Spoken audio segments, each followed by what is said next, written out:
welcome to our Neighborhood Watch meeting.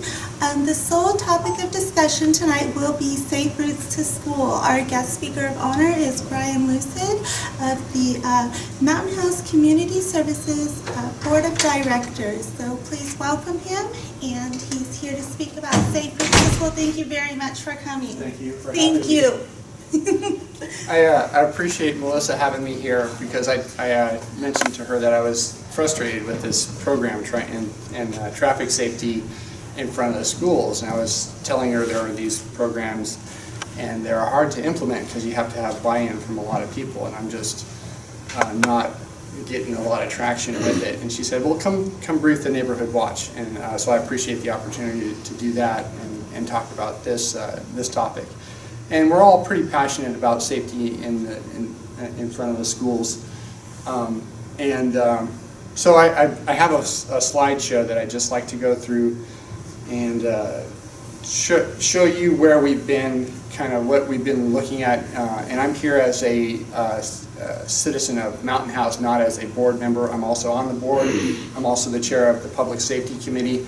But I don't represent the board here. I don't have any buy-in from anybody. This is just me asking a couple of questions, looking at some websites that people have given to me, mainly on Facebook, and following those links and looking at what people are talking about and learning about these programs that we have here. So this is just me putting a slide presentation together, and wanted to share it with you to determine, do we have a problem here in Mountain House with safety in front of our schools? Do we feel safe with our kids going back and forth to school? And if so, if we agree that there is a problem, what do we do about it, and where do we go? So I have these slides here, and I'll flip a couple of them. So as I said, I'm not representing the Public Safety Committee or the board. This is just me. And so here's the problem statement. Do we have a problem with safety in front of the schools? Do we feel safe letting our kids walk from their houses to school and back without fear for their lives or fear for getting injured? If you can see, we just had a couple of accidents today, and I learned from Melissa about another one, a hit and run. Both of these, I think students were involved. Was the second one? Several of the same kind of incidents where there was a hit and run, and it was either a child on the way to school or coming back from school, and the people all left the scene of the accident. So, and there was another one that was just posted right before I came here. So it's not like a one-time thing or a two-time thing. It's like a repeated terrible thing. Well, if you go through the history of Facebook and Mountain House, you'll see plenty of this kind of stuff on there. And the incidents today, 2 hit and runs. Students hit at the first one. This is the one that Melissa reported, and these other folks reported. This first one, driver hits the kid, gets out to check on the kid, and says, "I'm sorry," and then I guess got to go to work. See ya. Catch you on the flip side, and he's off. Exchanged no information, gone. Kids, left wherever. This is at the Mustang and Central. Kids left confused, and then the parents took them into the doctors and reported it. But that's not the way to do business. So this happened today, and this is the trend I have observed on Facebook. Is something happens, someone mentions it, and there's 30 or 50 comments on it. And then it always comes back to why, what are we doing about it? And so that's what I want to explore today, is what can we do about it? What should we do? And of course determine, do we have a problem here? So in the Public Safety Committee, Bob Anderson's a member, and he did an informal survey trying to assess whether we had a problem. And he put some feelers out, and this was on the heels of another accident that was reported on Facebook, and this is the information he gathered from Facebook. And the consensus was that there is a problem with safety, and when you start asking, you find out there were teachers that are hit by cars in their own parking lots. There were parents hit by, having close calls, all these observations of close calls, and some people getting hit. Fortunately, no one's been seriously injured that I'm aware of, but this is what Bob turned up, and And again, you see, he was talking about Mustang and Central in this. He did this traffic survey, I guess it was back in January. So we can see it's still a problem. And these are trends that are continuing. And we live in a commuter town, so we do have a lot of drivers that are interested in getting to work, in a hurry, distracted, whatever. And then we have a lot of kids going to a lot of different schools. So that's a combination that we may have some concern with. At one time, all of our kids used to walk to school, and all of us older folks used to walk to school on our own. Some of us were crossing guards. We did things differently back in the day than we do now, there's some reasons for that. But you can see here some of the stats that I pulled. I believe I pulled this off the Active Transportation Program website. But you can see that less kids are walking. The ones that are walking, there are more accidents. This is a health issue. This is a environmental footprint with a lot of cars dropping their kids off. We want to, the times are different today than they were in the past, and that's not a good thing. So in some ways it is, but not for walking to school. You were probably safer walking to school in 1969 than you are today. So there are some ways to tackle the issue if we think this is a problem. So the Safe Routes to School is providing opportunities for kids to walk to school in safety and not be worried about that. There's two programs, a state and federal program called Safe Routes to School that help us implement safety procedures in our towns to help remove these barriers to walking to school. And folks that follow the programs see an increase in kids walking to school or biking to school. And this mentions some of the aspects to Safe Routes to School. One of them is crossing guards. Others are education and encouragement programs, increased enforcement, engineering improvements. There's a lot of aspects to Safe Routes to School. And you implement those responses after you figure out what the problems are. So let's go to the next slide. So this is a slide I lifted from the Active Transportation Program. The Safe Routes to School is a subpart of the Active Transportation Program. And what you should, come on in, what you should be thinking when you're looking at these programs is someone's managing these programs. They have full-time people with phones and with resources, and they all do this. Some of them do this for a living. And if we pick up the phone and call these people, sometimes they help us implement some of these programs.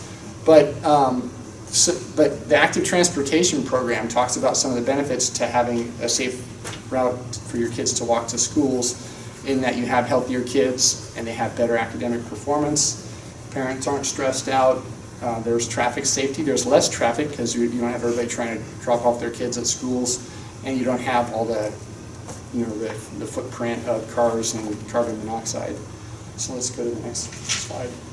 So the Safe Routes to School program is actually a movement to get kids to walk to school and remove those barriers that we have from them to walk to school. That's basically what it is. So that's, you remove the barriers. The theory is, more parents and kids feel comfortable walking and biking to school. So next slide. So there's two programs here. There's a federal and there's a state one. Both of them have their own monies attached to them. Both of them have their own folks that work them, and some of them focus on different things according to their budget cycles. So, and they all put out guidance too, and a plan to follow. So you don't have to. No one has to reinvent the wheel with Safe Routes to School. It's all there for us. And so if you're going to implement these programs, all you have to do is look at some of the sites, ask some of these people that work in the Safe Routes program, and follow the blueprint, or pick parts that you want to follow. So let's go look at some of the guidance that's out there. So there's a federal and there's a state program, Each of these are governed by different legislative authority. Each of them have different grants that are available, different monies that are available at different budget cycles, different projects that they focus on. The reason I put this slide up there is just to show you it's a formal program. There's a lot of things that we can explore and look at. And you can see that my source for this was the Department of Transportation, actually the California Department of Transportation. You're going to see a lot of overlap between different agencies, the Department of Transportation, Public Health, other state and local and federal programs have a lot of overlap, but it's all basically the same thing. They want to provide resources to people like us who want to make our roads safer for kids to walk to school. So let's go to the next one. So you get started by implementing the plan and starting at the start. At the start is identifying who are your stakeholders in the town or the place where you want to implement this thing. And I'm going to show you a slide of who I think the stakeholders are, and we'll take a look at that. But it's important to understand who your stakeholders are, because no person is an island and no person can do this program on their own. So the first thing to do is to identify these stakeholders and get buy-in from people that, one, we acknowledge there is a problem, and two, we want to do something about it. So then we do some studies. We don't decide, okay, there's a problem, so I'm going to put Jersey barriers all up and down Mountain House and have everybody serpentine into Mountain House, and we'll have the securest community in the world. Maybe that addresses the problem, maybe it doesn't. The thing is, you got to figure out what the problem is, study it, and then collectively in this group with these stakeholders, you assess the problem and decide what's the appropriate response to the problem. So we don't have, Lieutenant George is here, by the way, and he mentioned that in Stockton they put in a bunch of speed bumps, and now they're taking some of them out because they don't want them there because they impede traffic in some places. So you do a traffic study or a safety plan. I forget what it's called right now, but it's outlined in there. And then this is probably a plan that you have some experts do to decide what's the problem and what's, if we do this response, what are we doing with those. You don't just make an arbitrary decision and start implementing some of these aspects of the program. And then it's about prioritizing. When you do your traffic study, you prioritize where are we having the most problems with safety. Those are the ones probably to address first, and these are the measures to do. And then you develop the plan. You apply for grants. You do a whole bunch of simultaneous things with hopefully buy-in from other people that you need. And I'm glad Lieutenant George is here, because he's one of the stakeholders. The San Joaquin County Sheriff's is definitely a stakeholder, but he's not the one we can go to and tell him to build this program from us. He's the one that we have to have this come together meeting, and here's what we're trying to do, and then he's one of our subject matter experts. He can advise us on what his capabilities are and what maybe he's seen some things before, and he can advise us, that maybe those things won't work well in this case. But we need to get buy-in and identify the other stakeholders. So let's go to the next slide. Not to jump ahead, Brian, but maybe right now is a good time, because you mentioned the sheriff's department. I mean, the other obvious is the unified school district. Right. And I'm just curious, what traction you've gotten through their board and possibly a similar committee talking about this. Sure. I've got absolutely no traction with the school district. And as I was telling folks earlier, I walked into my initial meeting with the school district chin first and got put on my fanny. So that didn't work so well. So we're going to regroup and try to do this again. But the school district is one of the main stakeholders that we need buy-in for. And both us, the CSD, now I'm speaking as the CSD, but and the school district, we look at the area around the schools as a negative zone. Neither of us want to touch it because it has liability, it has jurisdiction issues, and we both have our own budgets that we use our monies to spend on things independently of each other. And that's something I would like to see change, and it's something I would like to present.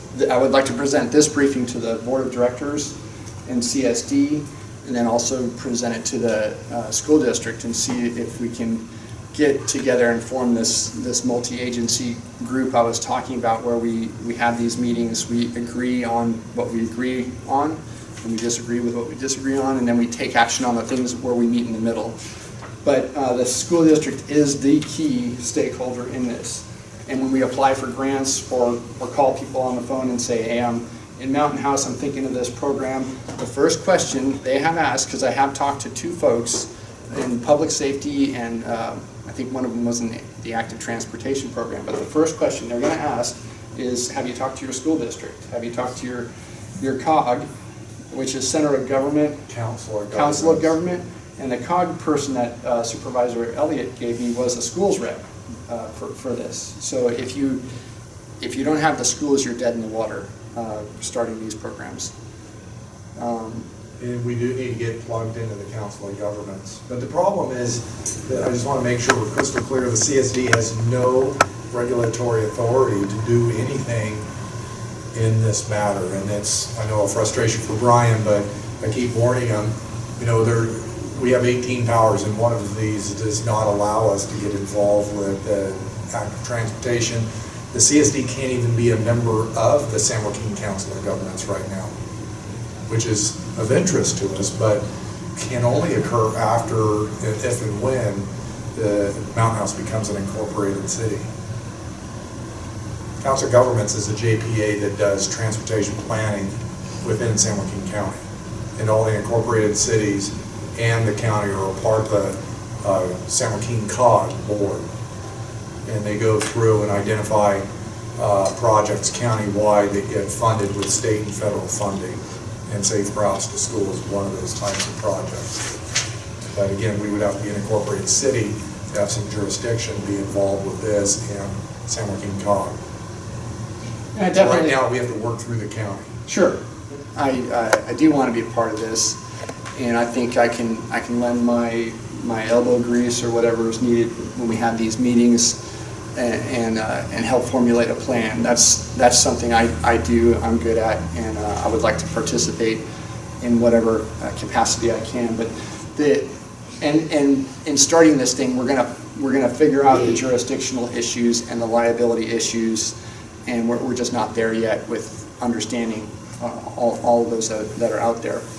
But I'm a believer in doing something is better than doing nothing. And right now, I see a little bit of paralysis because we've been told, oh, you better not, open that Pandora's box, or what? Let's find out. So there's some more information on how to get started with this. So let's go on. So here are the stakeholders and this is just my brainstorming swag. Here's what we would need, some buy-in from some different folks in Mountain House. And you can see the PTA is on there, and there's a reason I put the PTA on there too, is because if they endorse this program, we benefit from that with some insurance coverage and other things. The school district is on there. They're the biggest stakeholder in this as far as I'm concerned, because they also help with liability. You can't have something going on in front of our schools and not involve the school district. That just doesn't make any sense to me.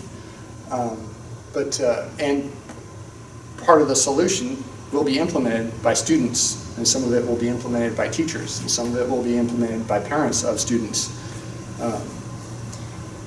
The neighborhood watch. I'm glad Melissa invited me to come by here and pitch this. This is the first. Thank you so much for coming. I really appreciate it. Thank you very much. It's awesome because this is how we learn. This is how we get some feedback. This is how we open it up to the community and see if there's some interest in addressing this problem.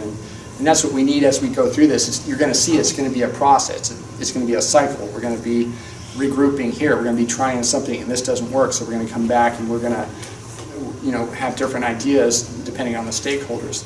Students are stakeholders too, of course, because they're the ones walking to school.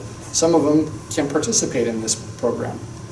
The sheriff department is always part of the program. They have some specific things they can do to implement safe routes to schools.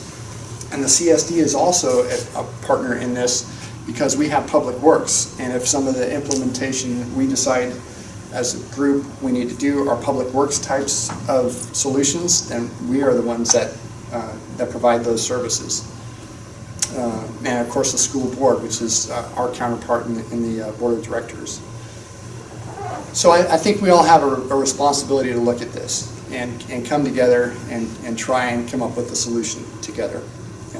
And it's probably going to be a little bit more frustrating before it gets better, but I'm okay with that.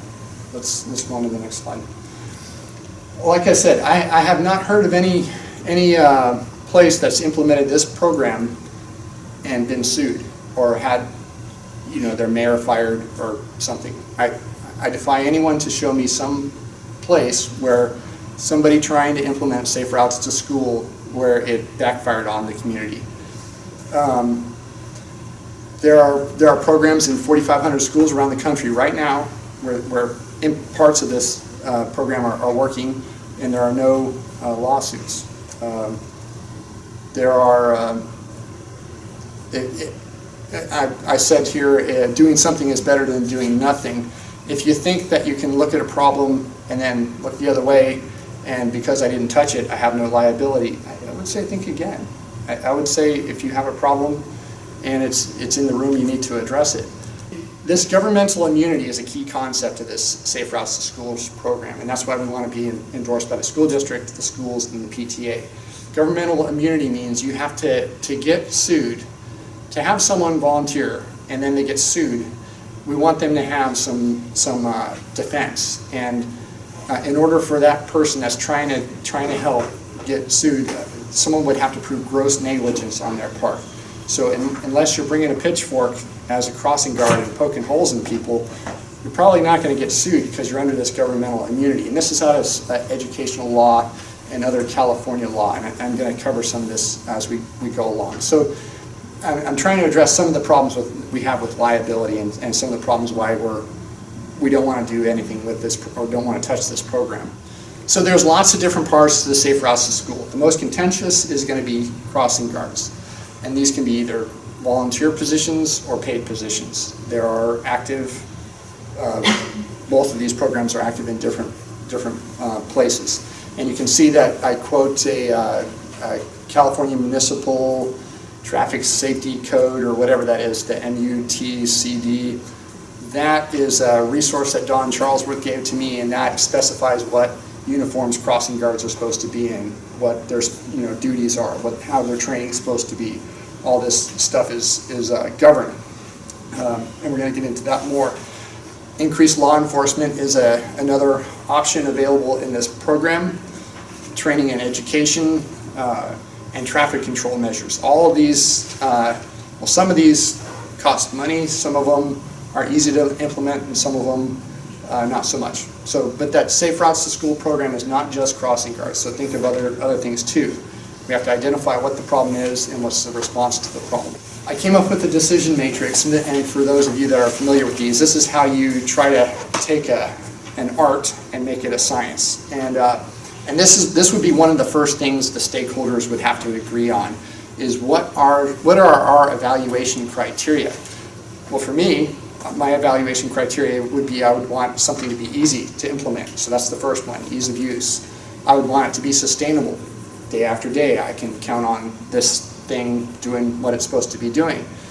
The cost is the number one priority for me because I'm a member of a governing body, and what we do is spend tax dollars. So the cost is my most important factor, and that's why I weight it more. By weighting it, I mean anything in the cost column is going to be 5 times the points, because that's my number one consideration for implementing a program. Effectiveness, I weighted that twice the points. I don't want to spend the effort on something if it's not going to be effective and not do what I want to do, which is make schools safer.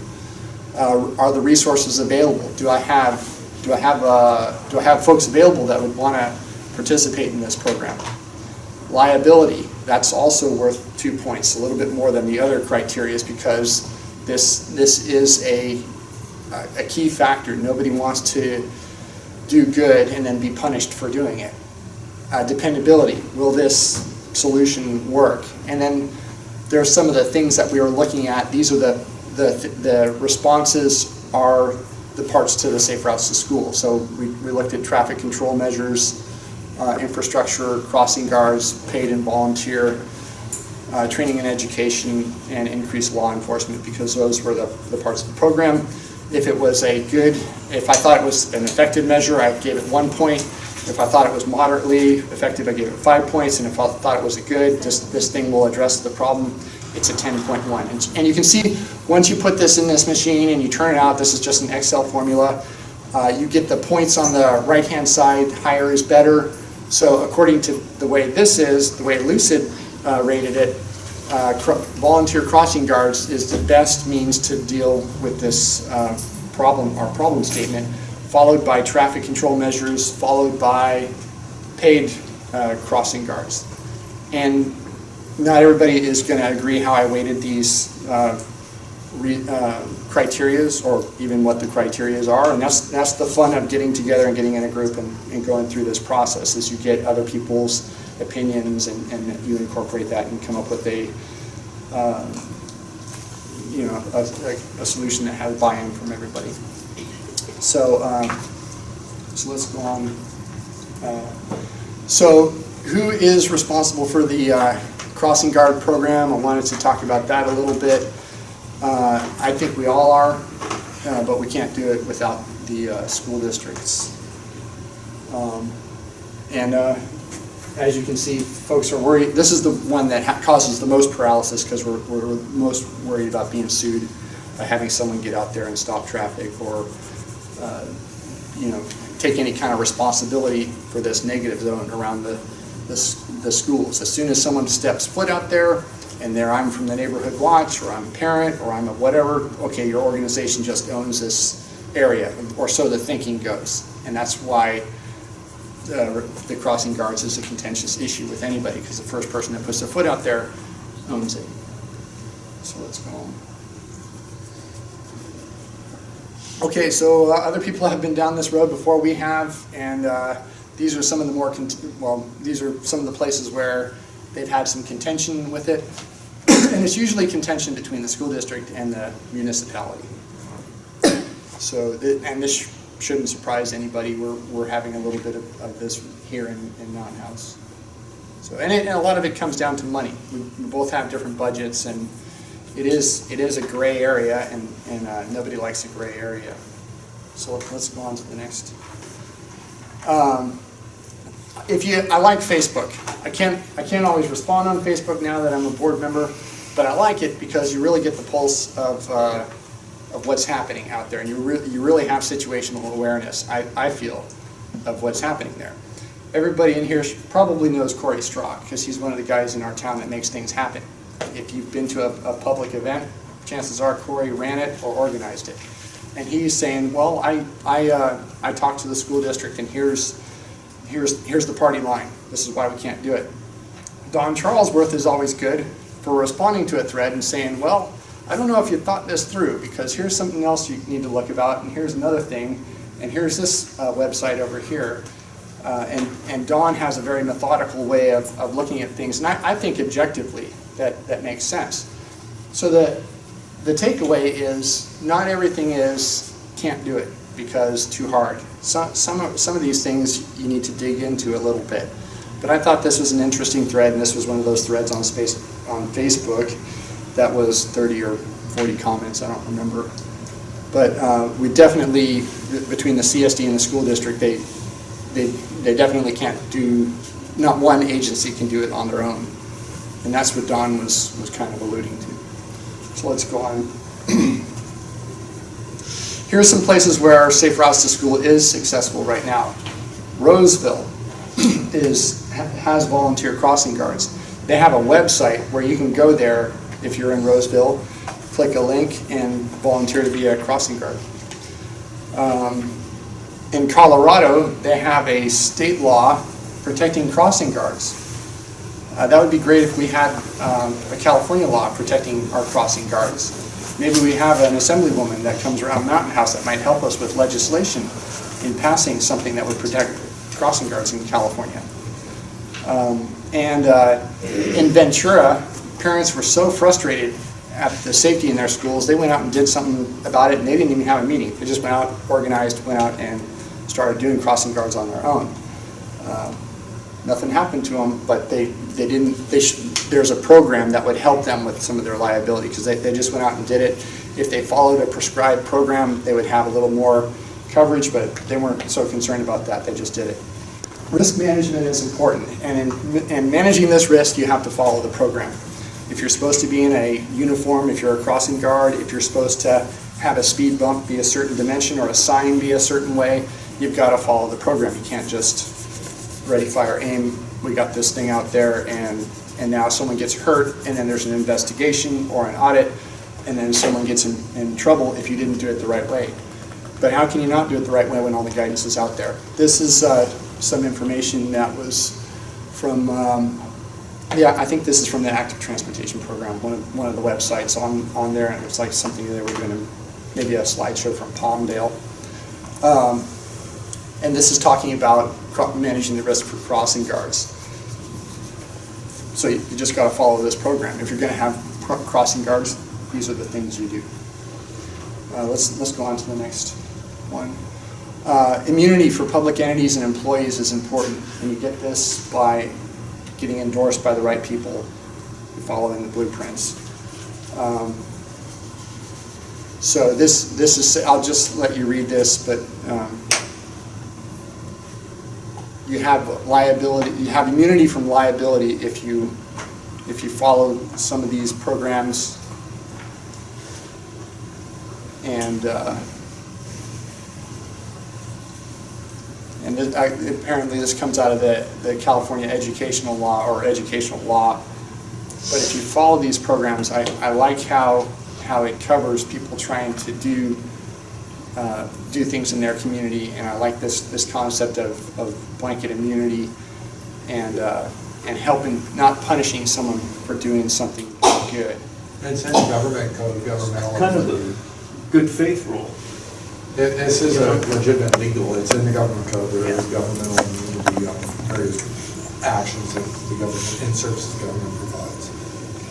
Okay. It says in a very technical legal area, so I don't pretend that Brian or I can speak really on an expert level here, but. And that's okay. I made the disclaimer that I'm no expert. And some of the stuff I have on these slides, frankly, I don't understand the whole thing with them. But someone like Dan would, or someone like the school district council would understand these things. And this is part of our argument about doing something as opposed to doing nothing. There are programs out there that help us. All we have to do is ask and apply ourselves. So let's go on to the next one. I think I quoted some more from educational law. The schools have a lot of special immunities, and that's why when we implement these programs, we need to do them with the schools.